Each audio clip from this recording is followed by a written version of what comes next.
There is a lot of discussion about Canada USA right now, and I'm not talking about the Four Nations face-off, which started out with 3 fights in the first 9 seconds, although that's kind of how it feels like when it comes to politics right now in Canada. Not only do we have a debate politically when it comes to Canadian politics up and coming, but in Ontario, we do have an election coming up on February 27th, and at the forefront of that election is, of course, housing. For this video, we're going to break down each party's political stance when it comes to housing and how they plan on tackling some of the challenges for housing in Ontario. And we'll also break down the Ontario Real Estate Association's report card when it comes to evaluating each of the 4 political parties' stance when it comes to housing. So let's go through all 4 political parties' housing initiatives, and we're not going to have any particular order, except we'll start with Conservatives since they are currently in power. Now, interestingly enough, I was not able to find any new initiatives when it came to housing, but if I take a look back at this release back on May 21st, 2022, one of the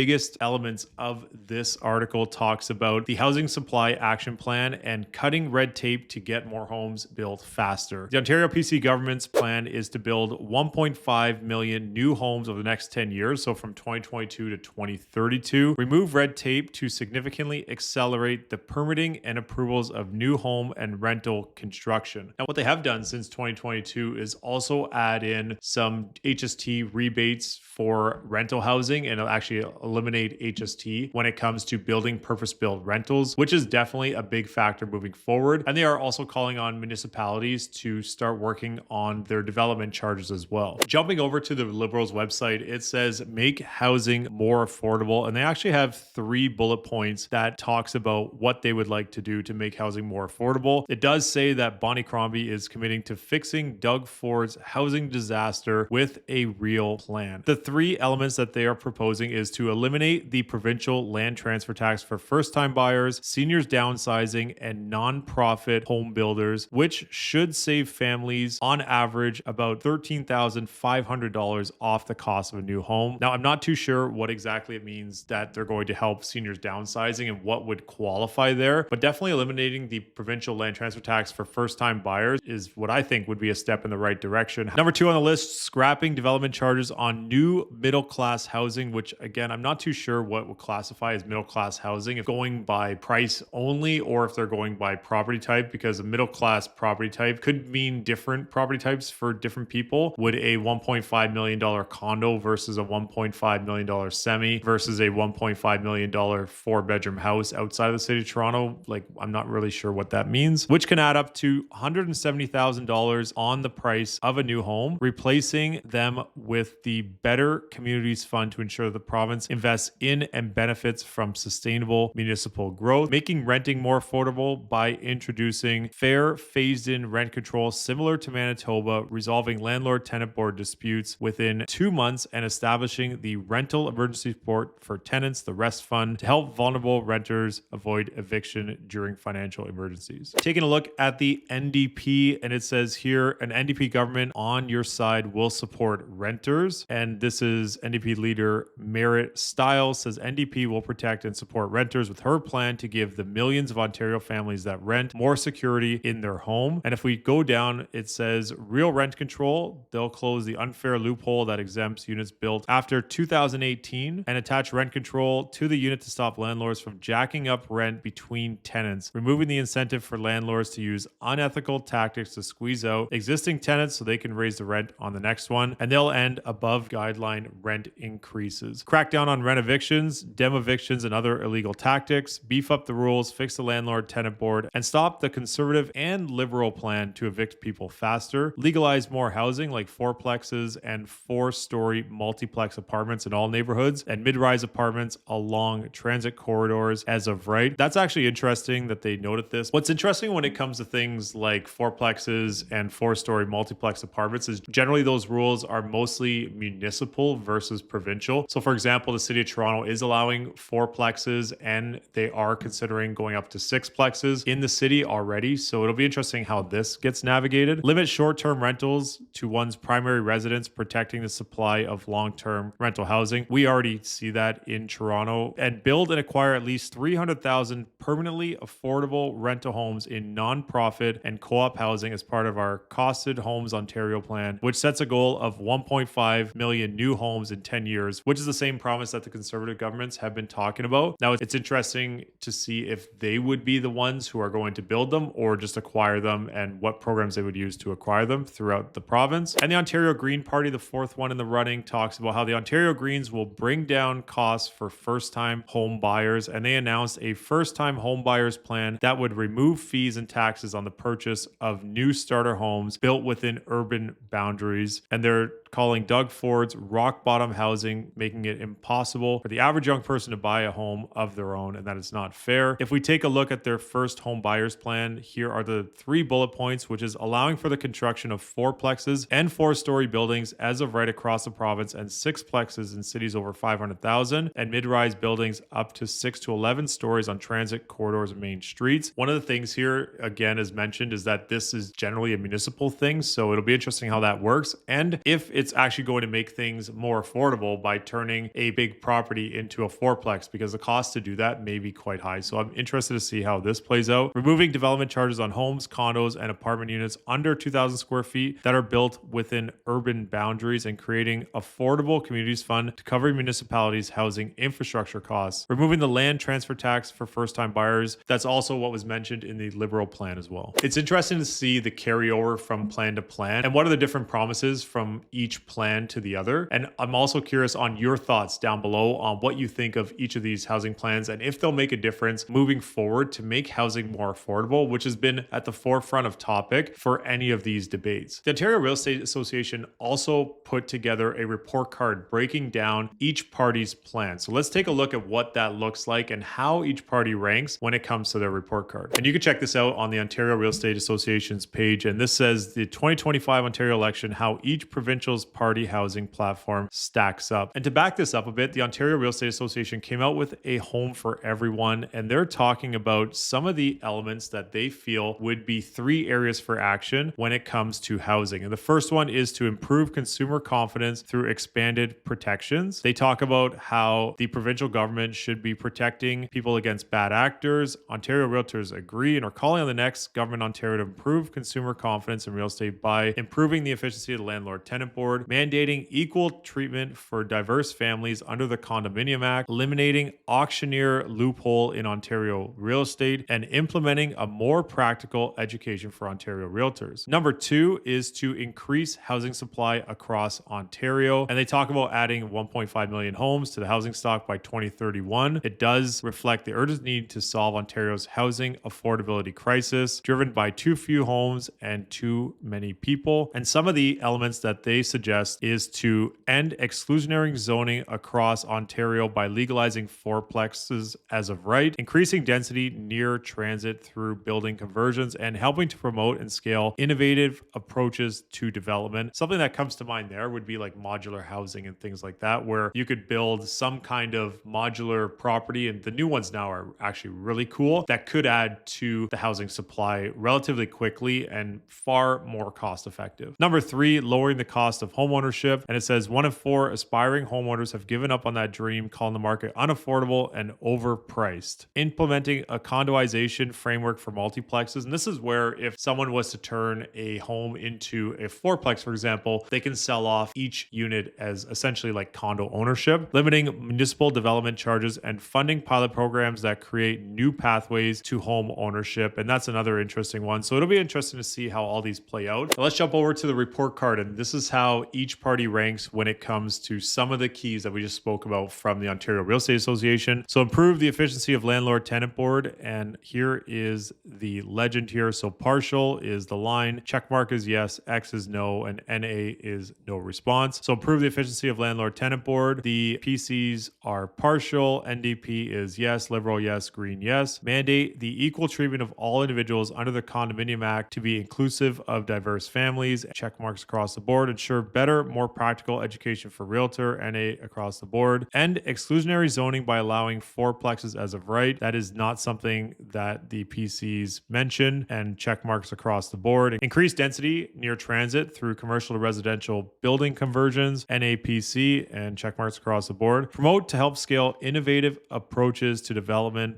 by investing in Ontario's budding modular home industry. Check marks all the way across. Create new generations of homeowners by implementing a condoization framework for multiplexes. NA for PCs, check marks here. And limit municipal development charges, reducing the upfront cost of homeownership. And that's partial from the PCs and check marks, all three across the board there. And fund pilot programs creating new and innovative pathways to home ownership. NA for PC and check marks across the board. Now, one of the asterisks here is it does say that each party had 9 days to respond, and OREA received completed surveys from the NDP, Liberals, late submission from the Green Party, and written submission from the PCs. And this was based on completed survey questions, information provided, and details from housing platforms available online. Lots on the go when it comes to housing in Ontario and what each party is promising at the election on February 27th. I'm curious your thoughts on if you think this will improve housing affordability, if this will improve the housing landscape moving forward, and building those new homes as are being promised. Drop a comment down below, like and subscribe. I'm Michael Ouzas. Thanks for watching.